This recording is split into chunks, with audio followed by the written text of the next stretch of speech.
오늘 우리에게 주시는 하나님의 말씀 요한복음 12장 20절로 33절까지 보시겠습니다.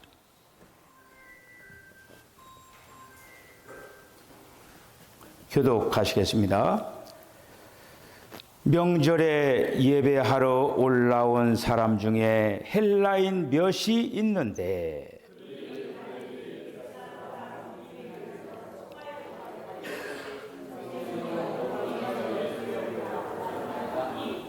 빌립이 안드레에게 가서 말하되 안드레와 빌립이 예수께 가서 여쭈니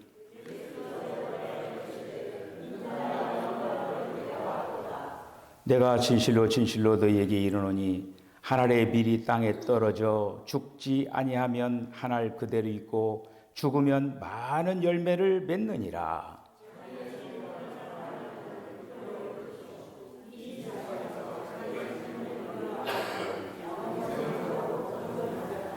사람이 나를 섬기려면 나를 따르라. 나 있는 곳에 나를 섬기는 자도 거기 있으리니 사람이 나를 섬기면 내 아버지께서 그를 귀히 여기시리라.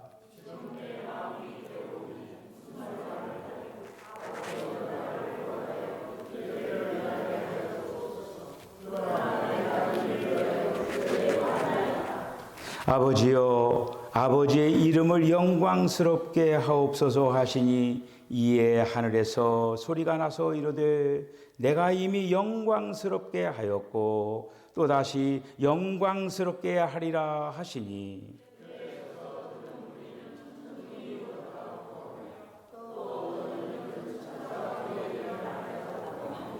예수께서 대답하여 이르시되 그 소리가 난 것은 나를 위한 것이 아니요 너희를 위한 것이니라.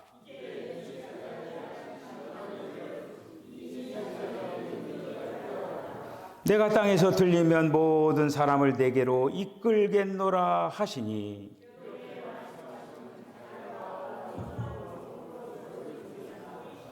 아멘. 기도하겠습니다. 주님, 은혜와 사랑을 감사합니다.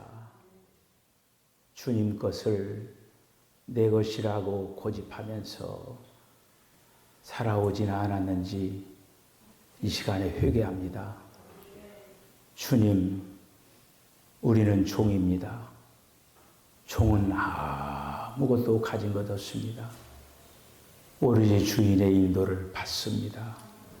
오 주여, 우리 사랑하는 석천교회 온 성도들이 이런 청지기 의식을 가지고 주님을 기쁘시게 하는 삶 되게 하시기를 원합니다. 주여, 오늘도 주님이 십자가의 길을 걸어가셨습니다.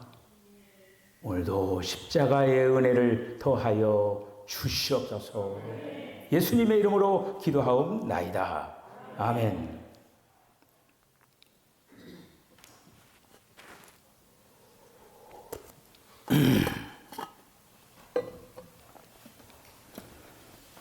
네, 지금 우리가 지금 사순절을 보내고 있는 가운데 있습니다. 제가 사순절을 보내면서 사순절이 2월 18일부터 시작이 됐어요. 지금 32일째거든요. 그러면서 제가 이제 이 사순절을 보면서 관계성에 대한 그 묵상을 계속적으로 하는 거예요. 관계성. 뭐 인간과의 관계도 있지만은 주님과의 관계, 주님과의 관계를 생각을 하면서 지금 사순절을 보내고 있는 가운데 있습니다. 주님과 어떠한 관계를 가지고 있는가? 예수님과 어떤 관계를 가지고 있는가? 여러분들 묵상 좀 했으면 좋겠어요. 네. 이거는 뭐 이번에 뭐 사순절 다만 기간뿐 아니라 주님 부르시는 그날까지 내가 주님과 어떠한 관계성을 가지고 있느냐라고 하는 것을 늘 생각을 하면서 아름다운 신앙의 경주를 해야 될 줄로 믿습니다. 오늘도 이 말씀을 생각하면서 주님과 더 가까이 가는, 더 가까워지는 아름다운 시간 되어지시기를 바랍니다. 오늘 말씀의 배경은 그러니까 이스라엘 백성들은 굉장히 큰 명절 중에 하나가 유월절이라고 하는 절기예요. 유월절. 그러니까 이 유월절 절기를 그 앞둔 그런 어떤 상태에서 하신 이제 그 말씀인데, 이스라엘 백성들은 그 유월절이 되면은, 절기가 되면은 전 세계에 있는 그 유대인들이 다 모여가지고 그 유월절 행사를 치르는 굉장히 큰 그 행사라고 말씀을 이제 드릴 수가 있습니다. 그 당시에 그 이스라엘 나라는 그 로마의 압제에 있었죠. 식민지 치하에 있었던 거예요. 그렇기 때문에 그런 어떤 상태에 있었기 때문에 어떻게 하면은 그 식민지 치하에서 해방될 수 있을까? 다시 말씀하면 어떤 슈퍼스타를 기다리고 있었던 거예요. 그런데 그때 예수가 나타나서 계속적으로 사용해서 죽은 자를 막 살린 거예요. 나사로를 막 살린 거예요. 그런 가운데 어떻게 보면은 예수가 인기 고조가 그냥 어제 뭐 BTS 공연도 했지만 이 막 하늘을 향해서 올라가고 있었다고 하는 거예요. 그래서 오늘 이제 말씀도 보면은 헬라인 중에 몇 명이 명절에 예배하러 올라왔는데 예수를 만나기를 원했다. 오늘 이제 그런 어떤 그 말씀이 이렇게 나옵니다. 제자들도 덩달아서 야, 이게 뭔가를 이제 한번 해보겠구나 하러 가는 그런 어떤 그 마음 속에서 이렇게 이제 되어 있는 그런 어떤 상황 속에서 예수님께서 뭐라고 오늘 말씀하시느냐 하면은 뜻밖에도 예수님께서는 죽어야 된다라고 하는 이 얘기를 하고 썩어지어야 된다라고 하는 이 얘기를 지금 하고 있는 거예요. 그러면서 인자가 영광을 얻을 때가 왔도다. 한 알의 밀알이 땅에 떨어져 죽지 아니하면 한 알 그대로 있고 죽으면 많은 열매를 맺느니라 하면서 이와 같은 폭탄적인 그런 선언과 같은 그러한 말씀을 한다라고 하는 거죠.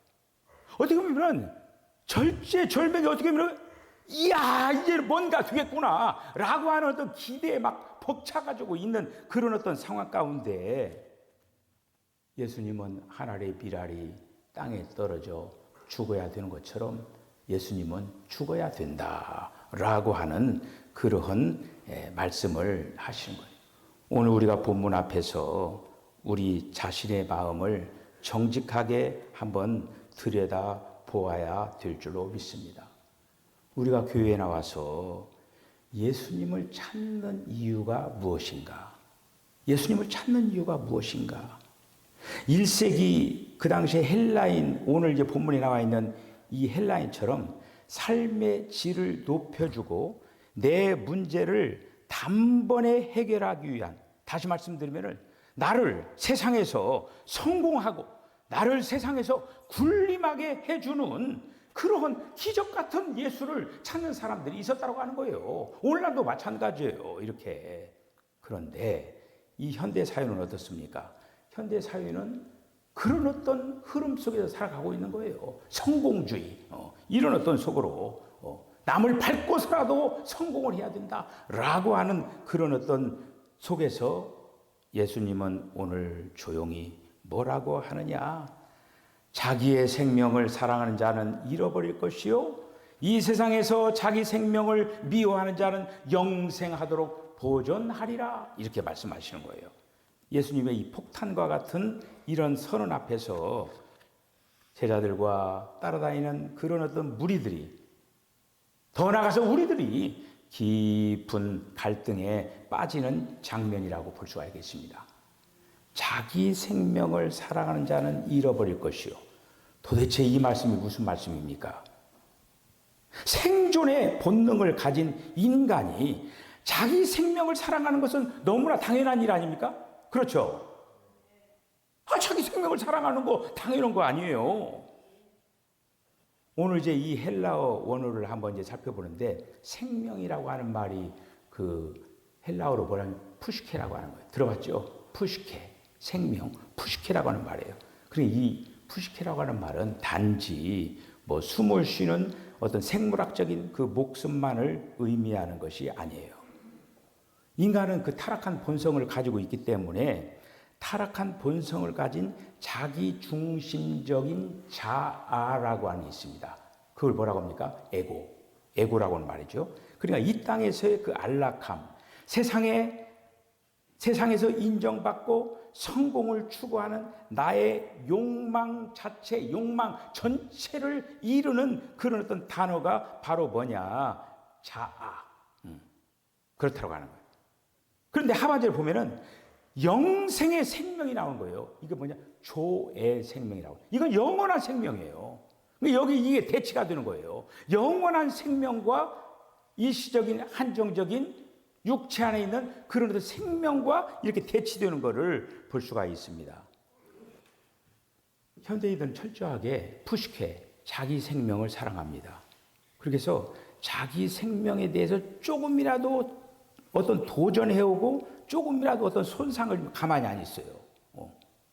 금방 이제 싸움이 일어나게 되는 것입니다. 자기 생명을 지키고 자기 생명을 사랑하면서 살아갑니다. 이른바 어텐션 이코노미의 시대다 이렇게 말을 하는 거예요.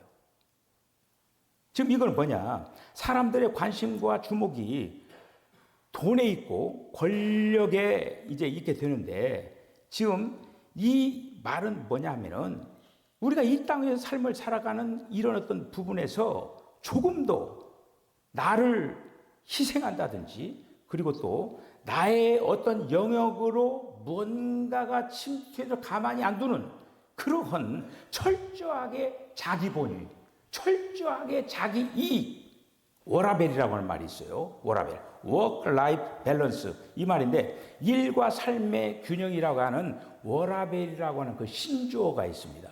이건 뭐냐면 여러분 직장 다니는 사람들 그거 알고요. 퇴근 시간 되면 딱 퇴근하고 뭐 그런 거 있죠.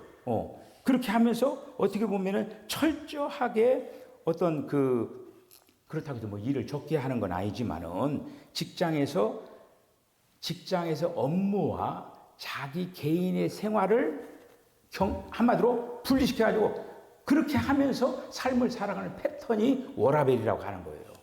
자, 그런데 여러분, 그 워라벨이라고 하는 거가요, 교회에 빌려와가지고, 우리 시대는 24시간 못 견다고 생각하는 거예요. 밤에도 무슨, 예를 들어서 성도가 아프다, 무슨 비상, 뻘떡이라도 가서 이제 조치를 하는 거예요. 근데 요즘 목회자들 어떤 줄 아십니까? 요즘 부목사들 어떤 줄 아세요? 퇴근 시간 되면 칼퇴근이에요. 그리고 퇴근해가지고 집에 있어가지고 부르면은 담임 목사가 눈치 봐야 돼요. 그리고 또 만약에 퇴근 이후에 일을 시켰다. 수당을 줘야 돼요. 요즘 교회 부목사들이 그래요. 우리는 교회에 일이 있으면 뭔가를 하려고 이렇게 하잖아요. 눈치 봐가면서 일을 시키지를 못하는 거예요. 자기 시간이라고 하는 거예요. 자기 시간이. 이만큼 시대가 자기 위주, 자기 본위로 지금 돌아가는 그런 어떤 시대를 살아가고 있다고 하는 거예요. 그런데 오늘 예수님께서 뭐라고 말씀하시느냐? 먼저 행복하고, 먼저 희생하고, 먼저 죽어야 한다고 하는 거예요. 이렇게 주님은 단호하게 이거에 대해서 말씀하고, 그러면서 주님이 뭐라고 하시냐면, 너희들의 생명을 움켜쥐면은 너희 생명 잃어버릴 것이다. 너희들의 생명을 놓아야 된다. 라고 하는 그 말씀을 하고 있는 거예요. 우리가 이제 그 러시아 문호 도스토옙스키 그 소설에 까라마조프가의 그 형제들이라고 하는 그 소설이 있잖아요. 거기에 보면은 철저하게 자신만을 사랑하는 사람들의 인간 군상들이 이렇게 이제 등장하는 걸 볼 수가 있는 거예요. 그들은 탐욕과 이기심으로 서로를 갉아먹다가 결국에는 존속살인이라고 하는 끔찍한 그런 어떤 파국을 맞이하려는 자기를 보호하려고 이기적인 껍질 속에서 인간은 결코 참된 생명을 꽃피울 수 없다라고 하는 그런 어떤 메시지를 주는 그런 어떤 그 소설이 있습니다. 마치 병 속에 담긴 흠집 하나 없는 깨끗한 미랄을 한번 생각해 보세요. 유리병 속에 있는 깨끗한 그 미랄 하나가 유리병 속에 딱 있는 거예요. 겉으로 보기에는 어떻습니까? 아주 안전하죠? 그럴듯하게 보이죠? 그러나 만약에 그 상태로 가면은 천년이 지나고 이렇게 지나가면 생명을 낳지 못한다라고 하는 거예요. 그냥 혼자 외롭게 먼지처럼 사라지게 된다라고 하는 거예요. 내 권리, 내 자존심, 내 뜻이라고 하는 이 푸시케라고 하는 이 껍질을 깨지 못하는 우리의 모습이 바로 이 한마디로 뭐냐? 한 알 그대로 있는 그 모습이라고 말씀을 드릴 수가 있습니다. 우리는 이런 속에서 주님은 너의 생명을 부인해야 된다. 너의 생명을 잃어버려야 된다. 어떻게 돼요? 여러분들 저와 이런 여러분들 입에서 오호라 나는 곤고한 사람이로다 이런 말이 안 나올 수밖에 없죠. 나올 수밖에 없죠. 예수님은 내가 진실로 진실로 너희에게 이르노니 한 알의 밀알이 땅에 떨어져 죽지 아니하면 한 알 그대로 있고 죽으면 많은 열매를 맺느니라. 인간의 이기적인 한계, 죽음의 욕망 가운데서 하나님의 놀라운 지혜와 복음의 실마리가 번쩍하고 빛으로 다가오는 한 알의 밀알, 한 알의 밀알. 여러분 한 알의 밀알을 우리가 코코스라고 하거든요. 자, 한 알의 밀알이 죽어야 된다고 하는 거예요. 한 알의 밀알이 죽어야 된다. 그러니까 죽는다라고 하는 이건 뭐 깜짝 무슨 뭐 상처만 내고 뭐 이런 어떤 그게 아니라 자기의 그 원래 모습이 완전히 분리되어가지고 철저하게 소멸되는 타협할 수 없는 그런 완전한 죽음. 여기에 바로 복음의 반전이 있다고 하는 거예요. 죽어야 산다라고 하는 거예요. 죽어야. 예수님이 그거를 갖다 실행에 옮기시는 거예요. 죽어야 산다. 죽어야 많은 열매를 맺는다. 라고 하는 그런 이제 말씀입니다. 우리가 이제 기독교 역사 가운데 이런 것들을 실제적으로 실행한 사람들이 많이 있죠. 우리가 우리 석천교회에서도 그 신안에 있는 우리가 그 문중경 그 전도사 그 선교지 거기에 이제 갔었던 적이 있었는데 어떻게 보면 한국 기독교 역사에 빛나는 별과 같은 그런 어떤 분이지요. 신안 앞바다의 순교자 문중경 전도사님. 그녀는 그러니까 남편과 이제 남편이 어떻게 보면 버림받은 거죠. 이런 절망 가운데서 예수님을 만나게 되는 거죠. 예수님을 만나가지고 그 후에 1년에 예수님 만나는데 여러분 1년에 고무신 9켤레가 닳도록 섬과 섬을 왕래하면서 복음을 전한 거예요. 9켤레예요. 9켤레. 고무신 9켤레를 닳도록 복음을 전했다고 하는 거예요. 장티부스가 성행을 해가지고 사람들이 막 힘들을 때 피고롬을 입으로 빨아내면서 그 굳은 일을 도맡아 감당을 했다고 하는 거예요. 6.25 사변 터져가지고 전쟁이 터졌는데 피난을 가가지고 살 수도 있었던 거예요. 그런데 내 양떼를 두고 어떻게 갈 수가 있느냐. 그가 섬으로 다시 돌아간 거예요. 섬으로 다시 돌아가가지고 홍상군에게 붙잡혀가지고 그 홍상군이 얘기하는 거예요. 나는 죽여도 좋은데 우리 성도들에게는 살려달라. 그러면서 마지막으로 그 갯벌 위에서 죽창으로 찔려가지고 순교를 당하는 거예요. 죽음. 문중경 전도사님의 그 죽음이 헛된 낭비가 아니었습니다. 신안군 정도 거기는 90%가 크리스찬이에요. 그 전도 받아가지고 90%예요. 90%. 그리고 한국교회에 아주 유명한 큰 일을 감당했던 목사님들이 그 어린 시절에 교회학교 학생들이에요. 그는 비록 죽창에 찔려 죽었지만 내가 죽었지만 다른 생명들을 살려내는 그런 역사를 몸으로 실제 보였다고 하는 거예요. 두 번째 목적은 뭐냐? 하나님의 그 신성한 요소. 우리는 다만 우리는 다만 주님으로부터 죄사함을 받았다라고 하는 그런 어떤 것만 생각할 것이 아니라 우리에게 신성한 하나님의 생명이 왔다라고 하는 거예요. 할렐루야. 저와 여러분들이 신성한 생명이 왔습니다. 성령이 왔습니다. 성령이 신성한 생명이에요. 할렐루야. 그래서 오늘 23절에 보면은 인자가 영광을 얻을 때가 왔도다. 영광스럽게 된다라고 하는 거예요. 다시 말하면 죽지만 살아난다, 부활한다 라고 하는 그런 더 강력한 메시지를 주는 거예요. 더 나아가서 세 번째는 장엄하게 세상을 심판하고 그 통치자. 여러분 지금 이 세상을 통치하는 통치자가 누구예요? 마귀 사탄이 공중권세 잡고 악한 영들과 함께 세상을 통치하고 있는 거예요. 세상에 있는 그 모든 예수 믿지 않는 사람들은 다 지금 마귀 사탄의 통치를 받고 있는 거예요. 그런데 예수님께서 십자가에 달려 죽으심으로 말미암아 그 사탄 마귀를 밟고 그들을 끝냈다고 하는 거예요. 이러한 부분들을 통해서 모든 것들을 정리정돈을 하고 주님께서 이루신 걸 볼 수가 이렇게 있죠.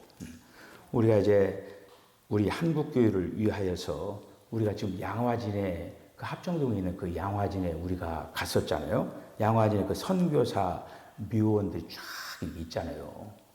근데 사실 거기서 너무나 그냥 이렇게 대충 볼 게 아니라 하나 묘지 앞에서 묘비명과 그 묘지에 뭐가 써 있는가 그런 것들을 묵상하면서 지나가면은 참 거기에 은혜스러운 장면들이 많이 있어요. 그런데 거기에 20대 그 꽃다운 나이에 이 조선 땅을 밟은 선교사가 있는 거예요. 그런데 1년도 채 그 선교 활동을 하지도 못하면서 풍토병에 걸려가지고 이 젊은 선교사가 죽었다라고 하는 그 묘비가 있는 거예요. 어떻게 보면 세상의 눈으로 보면 정말 똑똑하고 유능한 그런 어떤 그 청년인데 그 생명이 어떻게 보면 낭비와 같은 그런 어떤 모습으로 보일 수도 있었다고 하는 거예요. 그 사람이 누구냐? 루비 켄드릭 선교사입니다. 그런데요, 루비 켄드릭 선교사가 자기 고향에다가 보낸 편지가 이렇게 있어요. 있는데 그 편지에 무엇이라고 이렇게 기록이 됐냐면은 만일 저에게 1000개의 생명이 주어진다 해도 그 1000개의 생명 모두를 조선을 위해서 바치겠습니다. 이렇게 얘기한 거예요. 이 켄드릭 선교사가 그 생명을 걸고 이 조선에 복음을 전하기 위하여서 그렇게 죽음의 길을 걸으면서 어떻게 보면 그들한 그런 어떤 헌신들을 통해서 이 나라가 수천만 명의 그런 기독교인들을 낳게 되는 그런 역사가 이루어졌다라고 합니다. 오늘 예수님께서 말씀하십니다. 사람이 나를 섬기려면 나를 따르리니 나 있는 곳에 나를 섬기는 자가 거기 있으리니 사람이 나를 섬기면 내 아버지께서 그를 귀히 여기리라. 이렇게 말씀하시는 거예요. 우리는 섬기려면 주님을 따르라. 이렇게 말씀하신 거예요. 우리가 주님을 섬긴다라고 하는 것은 굉장히 중요한 부분이라고 말씀을 드릴 수가 있는 거예요. 우리는 이 다음에 주님 앞에 갔을 때에 이러한 부분에 대해서 분명히 주님께서 잘해서 칭찬받는 그런 종들이 되어야 될 줄로 믿습니다. 우리들이 사는 세상은 생명을 보존하라. 결코 생명을 부인하는 그런 얘기하라. 생명을 보존하라고 얘기하는 거예요. 그런데 주님은 말씀하신 거예요. 너의 생명을 버리고 나를 깨뜨려서 타인을 위하여서 하나님의 미랄이 된다라고 하면은